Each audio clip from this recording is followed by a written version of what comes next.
হিন্দু ভারত, জৈন ভারত, বৌদ্ধ ভারত, খ্রিস্টান ভারত, এতগুলো ভারতের মাঝখানে দাঁড়িয়ে আমি ফিরোজা, একটি ভারতীয় মেয়ে। আপনারা বলতে পারেন আমি কি দোষ করেছি?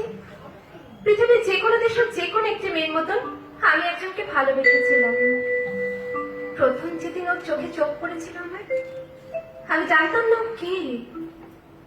বিকেল বেলার কলেজ ক্যাম্পাসে যে আলো এসে পড়েছিল ওর চুলে, তার কোথাও লেখা ছিল না ওর ধর্ম।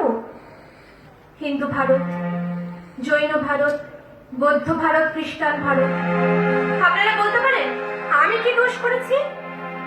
আমি যেদিন হাতে মোমবাতি নিয়ে উঠে দাঁড়ালাম, আমি যেদিন বলে ফেললাম আমি শরিয়ত মানি না, আমি যেদিন বুঝিয়ে দিলাম ভারতবর্ষের মাটিকে মা বলে জানি, ভারতবর্ষের আকাশকে আকাশ, সেদিন থেকেই শুরু হলো অত্যাচার।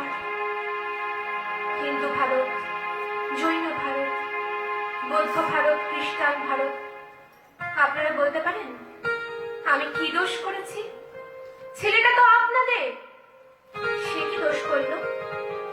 আমাকে ভালোবাসাটাই তার দোষ? ছেলেটার বাড়িতে আপনারা ঢিল ছুড়লেন, পার্সেল করা ছেলে ছুটি পাঠালেন, ওকে হাতে মেরে ভাতে মেরে ওর বাড়ির দেওয়ালে বড় বড় করে লিখে দিলেন এসব চলবে না। লজ্জা করে না আপনাদের? আপনারা এগিয়ে থাকা মানুষ, এমএ পাস, বিএ পাস, ডাক্তার, ইঞ্জিনিয়ার, আমলা, আপনারা এই গণতন্ত্র নিয়ে ভাষণ দেন আর প্রয়োজন মতন ওটা টুটি চেপে ধরেন। ঠিক আপনাদের। আমি কি ভোরের আলোয় সরস্বতী পুজোর ফল কাটিনি? আমি কি রাত জেগে স্কুলে আলপনা দিইনি? ওদের বাড়ির উঠোনে বসে ওদের ছেলে মেয়েদের অ ক খ শেখাইনি? আমি কি পাশের বাড়ির হিন্দু বাবার জন্য রক্ত দিইনি? আমি আরবি শিখিনি, ফার্সি শিখিনি, উর্দু শিখিনি। বাংলাই আমার ভাষা, এ ভাষাই আমার ভাত, আমার রুটি, আমার চোখের কাজল, আমার পায়ের ঘুমর।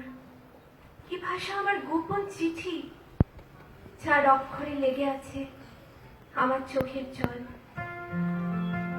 আমরা যেদিন বিয়ে করি সেদিন কফি হাউস গিয়েছিলাম, ও সেদিন আমাকে ছোলা ভর্তি করে রবীন্দ্রনাথ কিনে দিয়েছিল।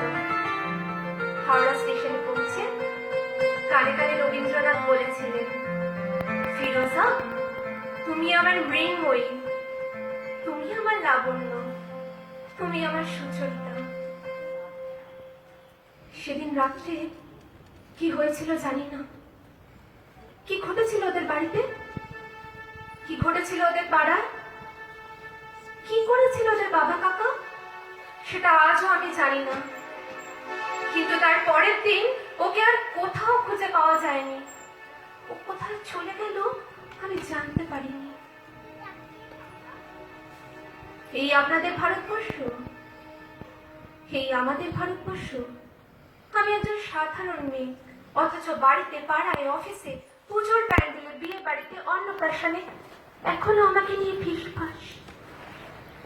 ডাক্তারের কাছে যাই ফিসফাস, কলেজে ঢুকি ফিসফাস, বাজারে যাই ফিসফাস, এমনকি যে হাউসিং এ থাকে সেখানেও চলতে থাকে আমাকে নিয়ে অবিরাম লুকোচুরি।